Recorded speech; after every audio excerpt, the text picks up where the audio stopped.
It is one of the most widely used metals on Earth. Now 6.8 billion tons of it have been identified near the town of Tisdale in east-central Saskatchewan, being called the Thor Project. Aluminum just changed the balance of power in North America. Canada has uncovered a staggering 6.8 billion tons of aluminum-bearing ore in Saskatchewan, an industrial jackpot landing at the exact moment Donald Trump is threatening 50% aircraft tariffs, floating 100% penalties, or anything else he believes gives Washington leverage. This discovery isn't simply a boost to Canada's resource sector, it's a shift in leverage. It's the kind of find that rewrites negotiations, restructures supply chains, and suddenly forces Washington to reconsider how much pressure it can really put on Ottawa. The discovery comes from east-central Saskatchewan, where geological assessments have confirmed a vast formation of aluminous clay, an ore that can be processed into alumina, the essential feedstock for aluminum production. Early estimates put the deposit at roughly 6.8 billion tons, placing it among the most significant potential alumina sources on the continent. For Canada, already one of the world's largest producers of low-carbon aluminum, the implications are immediate. Despite its world-class smelting capacity powered by hydroelectricity, the country has never controlled its own large-scale source of alumina. It is always imported.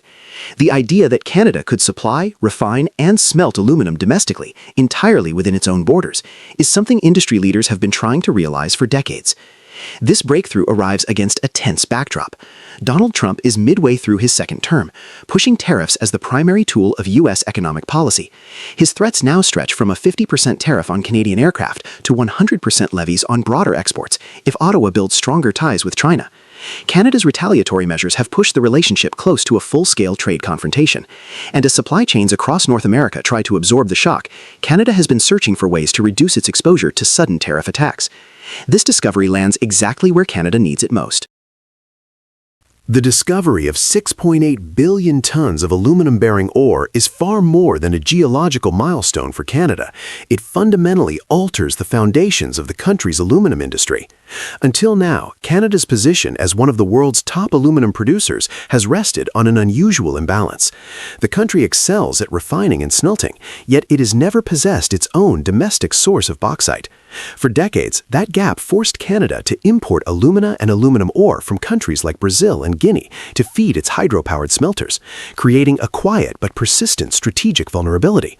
Relying on foreign ore meant being exposed to global price swings, geopolitical instability, and supply disruptions Canada could not control, even though it controlled almost everything else in the production chain.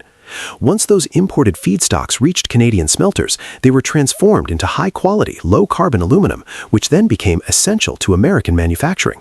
Canadian aluminum flowed into U.S. automotive lines, aerospace plants, defense contractors, and industrial suppliers. It became a backbone material for sectors the United States considers strategically vital. For decades, the aluminum relationship between Canada and the United States has been built on an uneven assumption that Canada relies on the U.S. far more than the U.S. relies on Canada. Washington behaved as though Canadian access to the American market was the lifeline keeping Ottawa's aluminum sector afloat, and that belief shaped every tariff threat that followed. The conventional wisdom was simple: Canada needed the U.S. more than the U.S. needed Canada. The discovery of 6.8 billion tons of aluminum-bearing ore overturns that worldview entirely, forcing a reassessment of who actually holds leverage in the North American aluminum chain. By giving Canada the ability to control more of its upstream feedstock and finally reduce its dependence on imported raw materials, the entire structure of the North American aluminum supply begins to shift. Canada strengthens its position at the very start of the value chain, while the United States remains tied to Canadian aluminum output for the industries it cannot afford to interrupt. The old assumption collapses under the weight of new reality, and Ottawa gains leverage that Washington is only now beginning to recognize. Alumina is the raw material used to produce aluminum metal, found in vehicles, airplanes, and batteries, almost anything related to transportation, power, and energy storage. Trump's tariff strategy aims to pull supply chains back to the United States, but in practice, it is creating problems for Washington itself. Rebuilding a domestic industrial base is not something that can be achieved overnight. While the U.S. struggles to revive its aluminum smelters and modernize outdated infrastructure, Canada already operates one of the cleanest and most efficient aluminum systems in the world. Powered by hydroelectricity, Canadian smelters produce low-carbon aluminum at a scale and cost structure the United States simply cannot match. In 2024, Canada exported nearly 2.7 million metric tons of primary aluminum to the U.S., accounting for more than half of America's aluminum imports, and roughly 50–60% of all the primary aluminum consumed in the country. Canadian metal is not a supplementary input, it is the backbone of U.S. demand.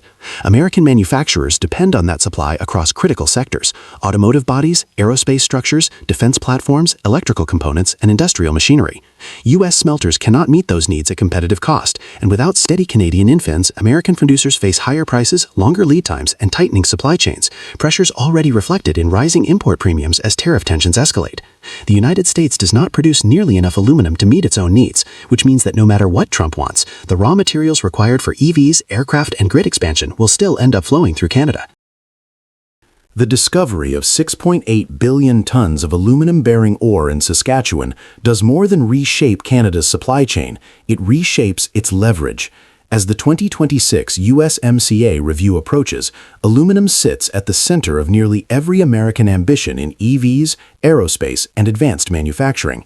With a domestic upstream source finally within reach, Canada enters those negotiations with a strategic asset Washington cannot easily replace.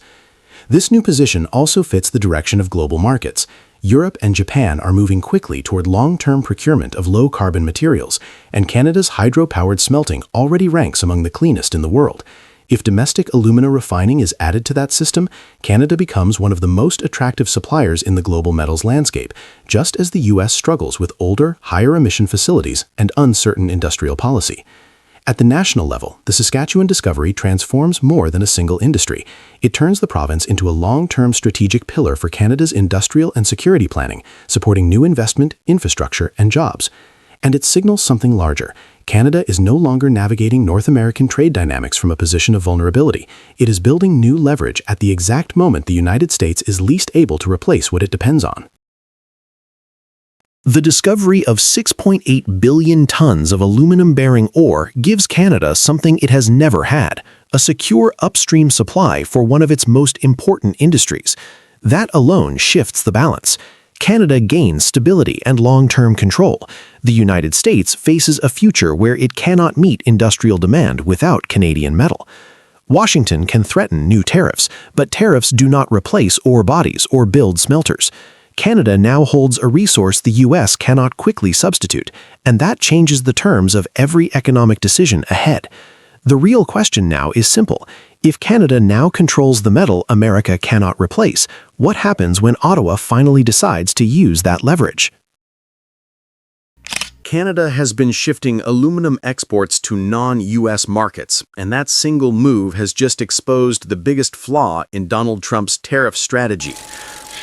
So we had to revert to ship to Europe temporarily over the summer because the transactional price for aluminium was not factoring in the total cost of the tariff. It took some weeks, and finally it has reached a threshold where metal is attracted back into North America, which means that more and more through the coming weeks and months, the end user, the consumer, will be hit by the full impact of the tariff, which will become more and more unsustainable, disruptive, and potentially create some inflationary pushback in the U.S. When Trump slammed a 50% tariff on Canadian aluminum this summer, Washington expected Ottawa to fold.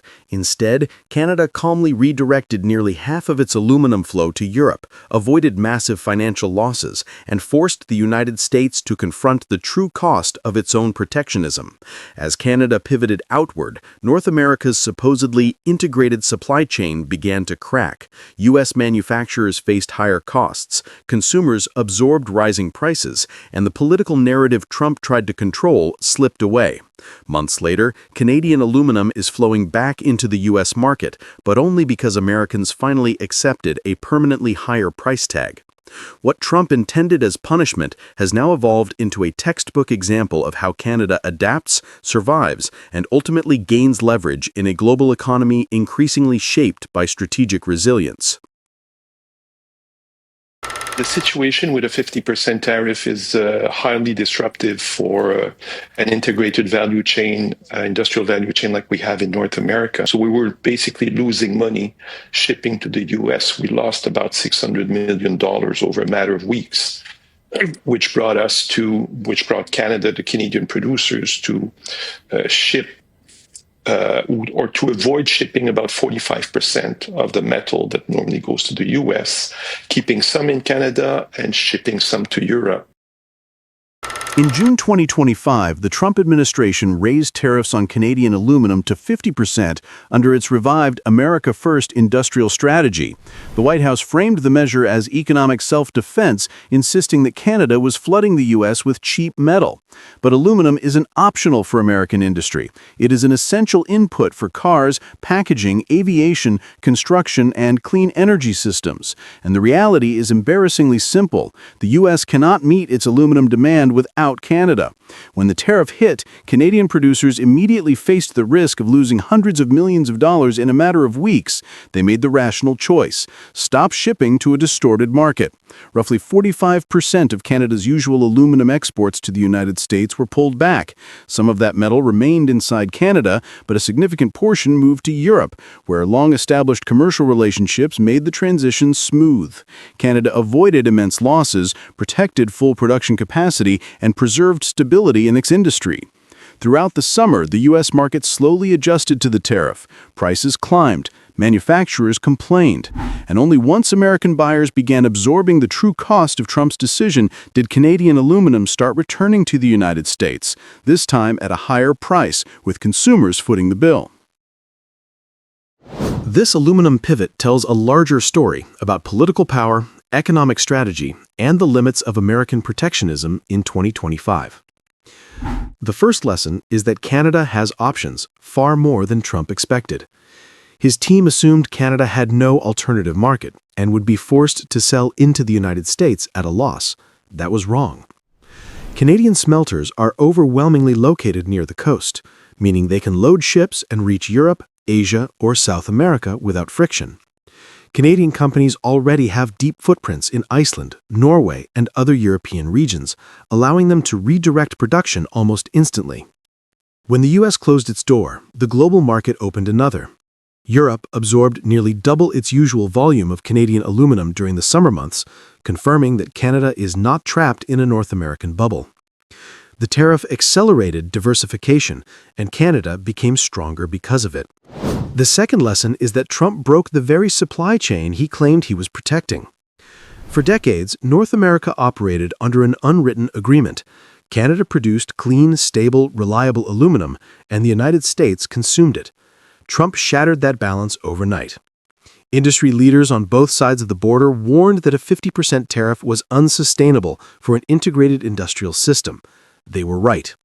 U.S. producers of cars, beverage cans, aircraft components, and infrastructure materials suddenly faced higher input costs. Those expenses cascaded through the supply chain, ultimately landing in consumer prices. In a political moment where U.S. inflation is already sensitive, Trump's tariff became an additional tax on American families. The third lesson is about leverage, and it may be the most uncomfortable truth for Washington. The aluminum dispute exposed something Trump never admits. The U.S. needs Canada far more than Canada needs the U.S.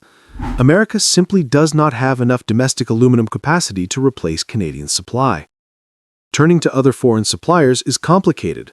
Some involve geopolitical concerns, sanctions, or unstable markets. Canadian aluminum, meanwhile, is produced with hydroelectric power and meets the highest environmental standards in the world. It is exactly the kind of metal U.S. manufacturers want: clean, consistent, and reliable. When Canada withdrew almost half of its supply, U.S. buyers had only two choices: pay more or risk shortages. They chose to pay more. That is not a show of strength from the United States. It is a demonstration of Canadian leverage. And while the U.S. was scrambling to patch the gaps, Canada's confidence only grew. Ottawa recognized that diversification wasn't just a defensive move, it was a strategic upgrade. By opening wider channels to Europe and reinforcing ties across the Indo-Pacific, Canada reduced its exposure to U.S. volatility. In other words, Trump's tariff didn't isolate Canada, it pushed Canada to become even more globally connected. There is also a political reality unfolding in Washington. Trump's trade agenda is now being criticized not only by Democrats, but by American businesses that once supported him. The aluminum tariff added new pressure to an economy already strained by wider tariff battles with China, Mexico, Canada, and Europe. Every new tariff raises costs somewhere else in the economy. Trump claims this is part of a long-term industrial revival. But to ordinary Americans, it looks like rising prices, shrinking competition, and confusion over why their country keeps picking fights that weaken its own supply chains. Canada, meanwhile, responded with discipline. Under Prime Minister Mark Carney, the approach was not combative theatrics, but strategic repositioning.